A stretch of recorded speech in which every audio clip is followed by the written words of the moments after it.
Kursi Allah ini diletakkan di arasy itu seperti satu cincin besi diletakkan di padang pasir yang luas. Itu kursi.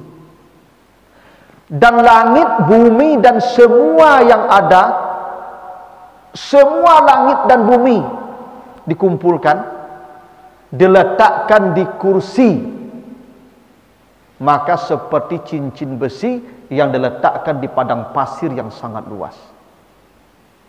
Nih, langit dan bumi diletakkan di kursi seperti cincin di padang pasir yang luas. Kursi diletakkan di aras seperti cincin di padang pasir yang luas. Kalau bumi dan langit ditaruh di aras sebesar apa kira-kira tuh Pak?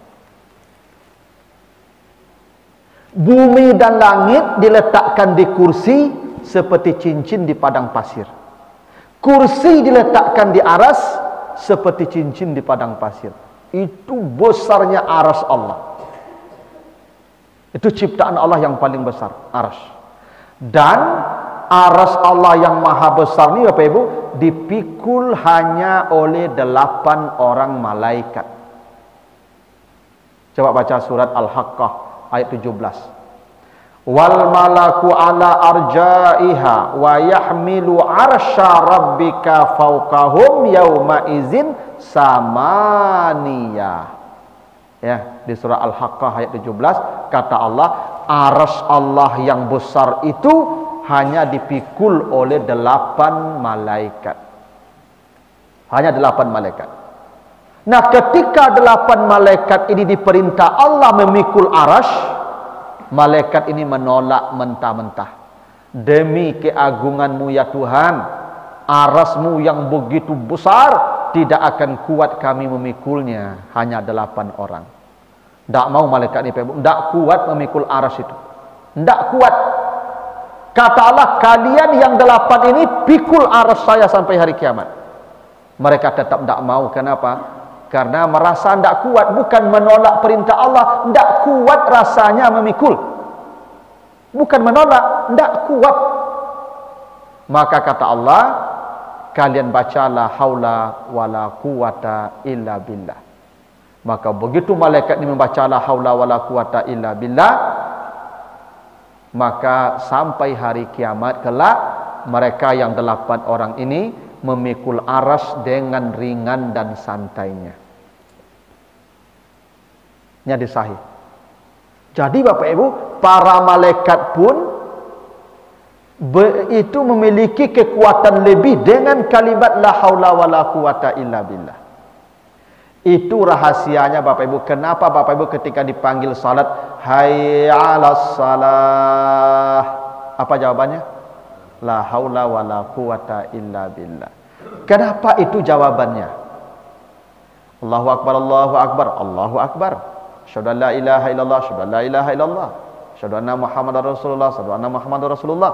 Tapi hayya 'alas salah, la haula wala quwata illa billah. Kenapa itu jawabannya, Pak? Karena mendatangi hayya 'alas salah, mendatangi muazin, datang ke masjid salat berjamaah, itu perbuatan yang teramat berat. Makanya kata Allah, wa innaha lakabiratun, sungguh salat itu apalagi sampai ke level khusyuk berjamaah itu perbuatan yang teramat berat. Karena ini perbuatan berat, perlu kekuatan ekstra. Kalau tidak baliklah berjamaah kau, ambo yakin penuh masjid kau. Kenapa? Tak yakin ambo penghuni kompleks sebanyak kau, Ibu. Tak yakin boleh. Yang di komplek awak ku iku orangnya ku. Tak yakin boleh. Yakin ambo banyak di rumah gini tu, Ibu. Dan yakin 100% saya semua warga komplek mendengar suara azan ke rumahnya. Kenapa tidak datang? Karena kekuatannya tidak ada. Karena ini perkara yang berat. Itu makanya, mengapa kok nanti datang ke masjid, mengapa kok nen lapuk-lapuk, Pak? Hah? lutut sakit, pinggang lepapu, lepaya, bajalan dan ego-ego, coba lihat kau. Bajalan loyong-loyong, kau kenapa datang? Karena ada kekuatan ekstra yang diberikan Allah. Kenapa? La haula wala quwata illa billah. Jadi kalimat la haula wala quwata illa billah itu membuat dorongan berlebih untuk melakukan kebaikan. Aku yakin yang lalu di rumah kini kau Pak, orang sembahyang subuhnya masih lalu, itu buat otot-otot tu Pak. Fitness tu Pak. Basi kadang-kadang antah nyangkek tu Pak. Kok berlari tu Pak, mungkin harimau kelarinya tu Pak. Bahkan nak taluk datang ke masjid pada dakik di rumahnya. Tak ada tenaga, tak ada kekuatan. Maka ketika hayya 'alas salah kita la haula wala quwata illa billah, ya Allah, saya ingin melakukan kebaikan, mendatangi yang memanggil itu. Saya ingin datang ke masjid, tolong beri saya kekuatanmu karena tidak ada kekuatan kecuali milikmu. Dengan membaca kalimat la haula wala quwata illa billah tu, maka dia akan datang. Tak hebat tu Pak tu. Kenapa dipanggil hayya 'alal falah? Apa jawabannya? Sama Pak, la haula wala quwata illa billah. Kenapa tu jawabannya? Karena al-falah tu kemenangan juara. Untuk jadi juara tu tak mudah. Jadi juara tak mudah Pak. Makanya juara tak banyak. Karena untuk juara tu perlu tenaga ekstra. Ini juara tu sama mendaki gunung Pak. Tu makanya begini. Aflaha qad aflahal mu'minun. Sungguh menang orang beriman. Aflaha ya. Sama dengan al-falah, hayya 'alal falah. Marilah kita menuju al-falah. Ada janji Allah aflahal mu'minun. Siapa yang aflahal mu'minun itu? Allazina hum fi salatihim khashi'un, yang salatnya khusyuk. Bagaimana jaminan Allah? Allazina yarisunal firdaus, mereka dijanjikan surga firdaus. Surga firdaus itu surga paling tinggi dari semua surga. Kata Nabi, innal jannata mi'atu darajah. Surga itu ada 100 tingkat. Jarak dari satu surga ke surga kedua masih rata khamsi mi'ati am, jarak tempuh perjalanan 500 tahun. A'laha firdaus, yang paling puncak namanya surga firdaus. Dan Allah menjanjikan aflaha, surga firdaus. Dan itu surga paling puncak. Jadi ibarat gunung, surga firdaus itu puncak gunung. Pertanyaan Ibu, kalau ke puncak itu mudah atau sulit Pak? Sulit Pak. Makanya puncak kok ketek Pak. Ini makin kate makin ketek Pak. Tak makin gadang lah, cayo lah Pak kamu. Makin katihnya makin barik. Itu makin ketek puncak gunung tu. Gadang di pangkanya. Kalau di pangka kok murahnya, karena kok gadang banyak orang di pangka. Di atas ketek gunung tu itu puncak. Orang yang sampai ke puncak kok tak banyak lah Pak. Yang sampai ke firdaus tu tak banyak lah tu. Itu kenapa untuk mencapai al-falah itu berat seperti mendaki puncak gunung. Karena beratnya mencapai al-falah, maka kita jawablah dengan kalimat la haula wala quwata illa billah. Ya Allah, saya ingin ke surga firdaus ya Allah. Tapi tenaga saya rasanya tidak cukup untuk mencapai itu. Maka beri saya kekuatan tambahan. Maka Bapak Ibu membaca la haula wala quwata illa billah, itu surganya firdaus. Karena al-falah. Itu makanya Bapak Nabi Ibrahim pernah dalam sebuah riwayat berpesan ke Nabi Muhammad agar umatnya memperbanyak membaca la haula wala quwata illa billah, karena itu satu pohon di surga. Nah, ini Bapak Ibu ya. Kalimat kedua yang menguatkan badan kita adalah la haula wala quwata illa billah. Gitu. Yang ketiga yang menguatkan tubuh kita itu hadis dari Ali bin Abi Thalib. Ya. Nah, ini diceritakan dalam hadis Bukhari Muslim. Ali bin Abi Thalib pernah membawa Fatimah mengadu ke ayahnya Rasulullah. Jadi Fatimah ini punya anak dua. Hasan dan Husain, usianya berdekatan. Dan semua kehidupan rumah tangga, urusan rumah tangga selain ekonomi tentunya biaya itu diurus oleh Fatimah. Anak diurus, bahkan diurus ini semua diurus. Dan yang paling berat dilakukan Fatimah di samping mengasuh anak itu adalah menggiling gandum setiap hari. Nyo penggilingan gandum go Ibu. Dulu orang melonya jo kudo, jo himar, keledai, ada yang mengajar jawi bagai itu nyo batu tu Ibu, paputak. Penggilingan gandum. Kalau dawak namanya sama dulu zaman sesuk ada lasuang. Nah, dulu ambo kita ketik-ketik di kampung ambo ada lasuang orang menumbuk padi tu. Ah, dia ibu dulu menumbuk padi di rumah tu, di lasuang tu. Ah, lalu agak canggih je dibuatlah apa namanya kinci. Pakai tenaga air lah, ibu ya. Orang pergi menumbuk padi ke kinci di kampung. Baru tiba eler. Bangkut ke eler tu. Terakhir baru eler ke sawah lah. Alah timur baris langsung itu agak canggih tu. Dulu dah penggilingan gandum itu manusia yang mendorong tu, itu Fatimah tiap hari menggiling gandum. Anak diurus capeknya, masya Allah. Nah, datanglah ke Nabi. Karena Nabi ini punya rampasan perang. Karena Nabi itu setiap perang menang. Ada rampasan perang. Salah satu rampasan perang itu adalah yang kalah perang jadi tawanan perang. Kalau dia tidak masuk Islam, jadi tawanan perang dan dia jadi budak. Dijual untuk jadi pembiayaan umat Islam.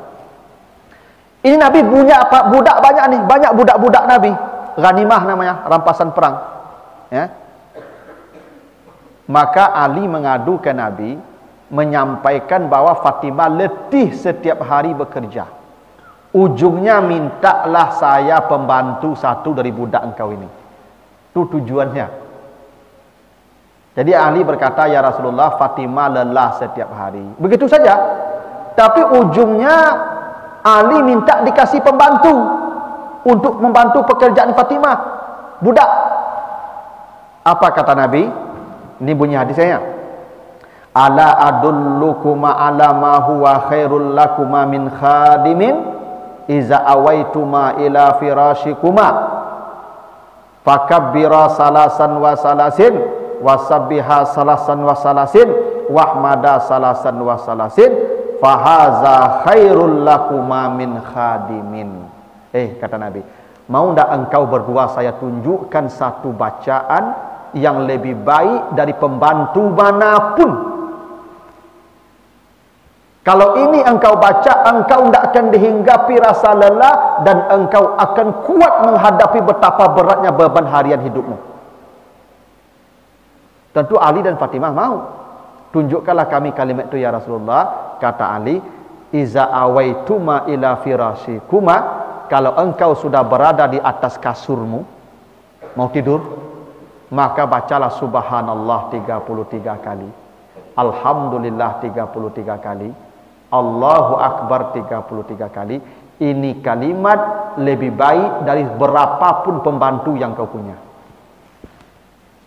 Nah, ini Bapak Ibu, ibu-ibu ni yang lelah hari-hari berkerajo, anak diurus, rumah diurus, mencari piti satu lo menolong apa, kan panik tau? Ya. Ibu menjalan lalu tu bacalah kau. Subhanallah, subhanallah, alhamdulillah, alhamdulillah, Allahu Akbar, Allahu Akbar. Masing-masing 33 kali. Yakinlah ibu pagi hari itu punya kekuatan ekstra. Yakinlah. Dan ini hadis sahih. Kata Nabi, bila kau berada di tempat tidurmu, maka bertasbihlah 33 kali, tahmidlah 33 kali, dan takbirlah 33 kali. Ini kalimat lebih baik dari berapapun pembantu yang kau punya. Engkau akan kuat menghadapi beban hidup hari-harimu dengan membaca ini sebelum tidur. Jadi kalau ada besok kerajo barik, mana kerajo besok bantuknya Pak Ibu menjelang tidur baca. Besok pagi Bapak Ibu bangun dengan kekuatan ekstra. Yakinlah. Ya. Nah, inilah 3 kalimat yang bisa menguatkan fisik dan meningkatkan imunitas tubuh. 1 istighfar, 2 la haula wala quwata illa billah, yang ketiga tasbih, tahmid, takbir 33 kali masing-masing di atas tempat tidur menjelang tidur. maka ini semua akan menguatkan tubuh kita. Begitu. Nah, ini sudah jelas Ibu ya, tinggal diamalkan saja. Nah, ini kalau lah jali aku banyak ya tanya apa ibunya barik aku, macam amal saya leh. Pak. Tapi kalau ada pertanyaan silakanlah. Silakan Ibu. Ada pertanyaan? Enggak ya?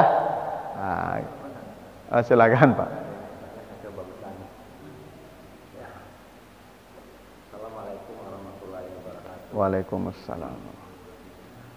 Tiada dosa di alam semesta ini yang besarnya melebihi besarnya kasih sayang Allah.